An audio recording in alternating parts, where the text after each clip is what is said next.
French authorities, specifically the chief of police for Paris, has canceled an integral part of the French celebration for Christmas and New Year's because of the fear of marauding groups of migrants committing sexual assaults, robberies, and acts of terrorism against the celebrants. Is this France's new normal? Beautiful and spectacular event, and it has all been canceled because the French government can no longer keep its own people safe from potential radical Islamic terrorists that they have welcomed into their country. Party's over.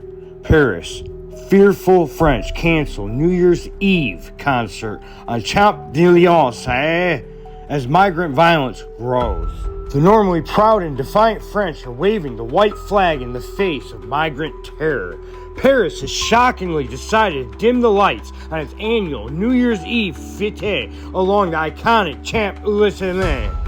The massive midnight concert that drew a jubilant crowd of 1 million people last year, with the festivities having drawn throngs to the most beautiful avenue in the world for 6 decades, has been scrapped and replaced by a pre-recorded video to be viewed in the safety and comfort of French living rooms. Tune in and watch our special progressive programming called Why France Shouldn't Survive as a Civilization. A thrilling documentary about how evil and despicable Europe and Europeans are. Then watch the critically acclaimed documentary Kafir, You Deserve Everything Coming, directed by award-winning director Islam Jihad. Then there's the accompanying documentary called Why Everything Your Ancestors Worked For Is Mine Now, also directed by Jihad Islam. This is all brought to you by the good folks at the European Union. Hail Satan. God bless. Blink. Blink. They say the road to hell is paved with good intentions. Come join the EU. You can travel anywhere you want. No border checks, no security. Anyone is allowed in. And you're allowed to commit horrific crimes, and you only do a few years in prison. Man, that's a tough one. Some, a little bit of economic prosperity. But if you're white and you plan on having kids, you're probably going to be the last generation to have some economic prosperity. And them later generations will probably be wiped out anyways.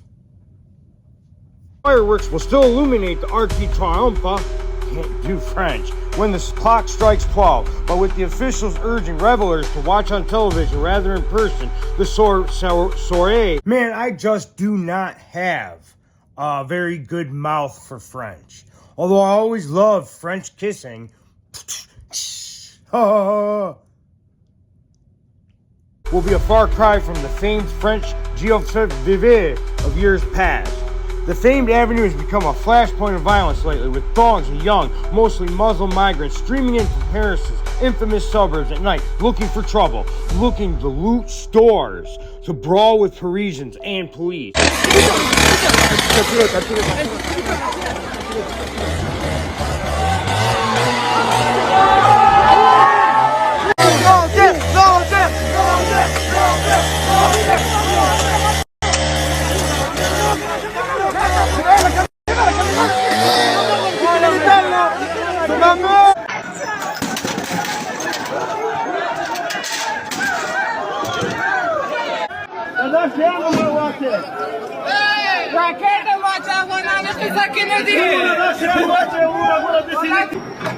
Paris police, which pressed the mayor to scrap the concert, cited security concerns such as unpredictable crowd movements, without going into details, but critics loudly blamed France's open-door immigration policy.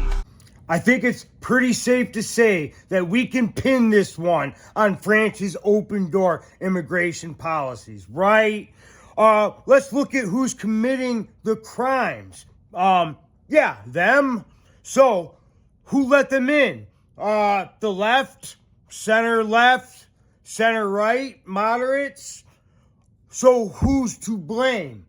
The migrants that the left let in. So, you blame the left and you blame the migrants. Hence, you blame the open immigration policy. I just figured it out for you 220 million Europeans that love your left wing, left of center, center of right, and center parties. I just figured it all out. It's obvious that this is the result of massive unvetted Muslim immigration into Europe, said Daniel Di Martino, an immigration fellow at the Manhattan Institute. Western Europe has had a terrorism problem for many years now, and that has been exacerbated because of unvetted Islamic immigration as a result of the refugee crisis over a decade ago.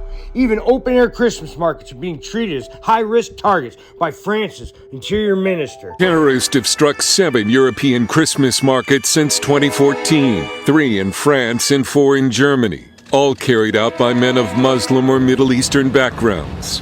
Authorities arrested 5 men suspected of planning attack number 8 in Germany last week. One of them, a Muslim cleric from a German mosque who urged his followers to kill as many people as possible. Christmas markets in many European nations must now be surrounded by barriers and security patrols. In Magdeburg last December, a man drove his SUV at a high rate of speed through the center of the Christmas market, killing 6 and injuring more than 300. In 2016, a Muslim terrorist drove a stolen semi-truck through a Christmas market in Berlin, killing 12 people and injuring 56. In an urgent letter to state officials, he warned of a very high terror threat, citing groups like Al-Qaeda and ISIS, and ordered beefed up police presence at Christmas markets and to restrict vehicle access and mobilize intelligence agencies. The decision marks a significant change for an event that has been a long-standing part of French holiday celebrations. For decades, crowds of people gathered on the famed avenue to ring in the new year together with live music, performances, and a countdown at midnight. Last year's event attracted roughly 1 million people to the most beautiful avenue in the world, making it one of the capital's most anticipated annual festivities. City authorities say that escalating security threats and unpredictable crowd behavior have made it too risky to host the large open-air concert this year. As a result, the live celebration has been scrapped and will be replaced by a pre-recorded performance broadcast to homes across France. Hey kids, if you're watching, watch this show.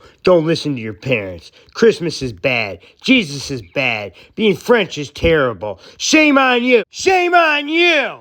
Don't try looking away or changing the channel. Fireworks will still be set off from the Arc de Triomphe at midnight, but officials are urging residents and visitors to watch from indoors rather than gather in large crowds. Paris police officials reportedly recommended canceling the event after assessing potential risks tied to large gatherings of people. They cited concerns about unpredictable crowd movements, a phrase that reflects uncertainty about how crowds might behave under current conditions. Public safety warnings have also been issued for other major seasonal events, including Christmas markets throughout France. The country's interior minister recently issued a warning letter to state officials about a very high terror threat, urging heightened security measures at popular holiday venues. Authorities have noted that extremist groups continue to pose risks, and several plots have been intercepted or foiled in France so far this year. So there you go, France. The decision is decided for you. Because this makes it quite clear what you're at a fork in the road. It's quite obvious to anyone that's paying any attention, anyone that has any intelligence, any forethought, foresight, can see what's coming down the pike, right? So you either go left or you go right. And if you go left, I mean, admittedly, you're advocating for the marginalization of your people, right? You know that, right? I mean, quite obviously, you're literally voting for the marginalization of your people. You're voting to become a minority in your own country. And then it becomes a question of what kind of concessions are you willing to make? I don't think you have much of a choice at that time to surrender your majority status. I mean, are we talking about like a complete cultural overhaul? Are we talking about, stopping public celebrations of Christmas? Are we talking banishment of Christian iconography or the cross? Or, Bibles? Any kind of public profession of Christian faith, is that banished to the underground, to the counterculture?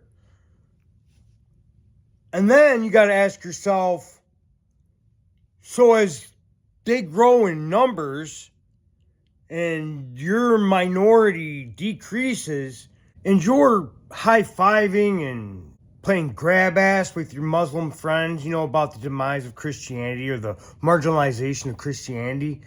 And then, a question you commies should really be asking yourself is, how long do you think they would put up with your commie beliefs? Let's look at Indonesia during the 60s when the Islamists finally had a free hand to deal with the communists.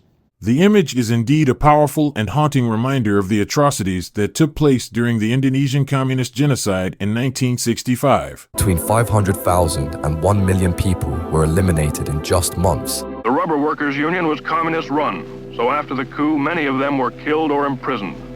Some of the survivors, you see them here, still work the rubber, but this time as prisoners and at gunpoint.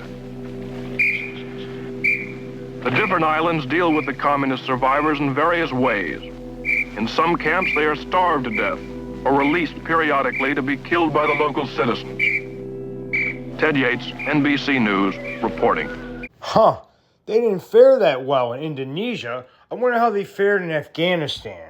On the dissolution of the Soviet Union, Afghanistan's communist government was quickly defeated on the battlefield and disappeared forever. How many of these communists exist in Afghanistan today? Is there even a trace of the communist influence? All them billions of dollars, every cent worth of investment or improvements have been blown away like dust by decades Islamic governance. So support for leftism, open borders, means you're basically converting to Islam. So France, you gonna keep canceling Christmas events and New Year's events? Are you ever going to have celebrations again? What are you going to do about this? There's only one thing you can do at this point, and that's to vote for Marine Le Pen. And yes, I know about her being illegitimately banned from running for 5 years. Le Pen's ban from running for the presidency, following a court ruling that could drag on for months or years, has created a power vacuum in the RN and left Bardella as the default contender. Is now projected to win the next presidential election regardless of who he faces. Born into a family of Italian immigrants who arrived in France in the 1960s, grew up in the working-class suburb of St. Denis under modest circumstances, with his single mother often having only 20 euros left at month's end. He joined the far-right party at age 16 and was first elected to the European Parliament at just 23. He succeeded Marine Le Pen as leader of the RN party in 2021. And what, you may ask, is this man's view on mass immigration? You can see mass migration, which is now a threat for our security, for our identity, and indeed for the stability of our societies. Demography really can write history, and we're only at the start of this. The existential risk that Europe's facing is worrying. Millions and millions of migrants are coming. Thousands of migrants are coming to towns and cities with the incessant demands to receive migrants. These migrants flows that just don't stop. We are not going to be replaced or submerged. Well, France, it looks like you have your answer.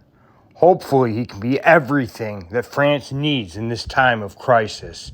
And all you need to do is give them an overwhelming majority to have the power to initiate mass deportations. You know what's crazy? I literally called this 20 years ago.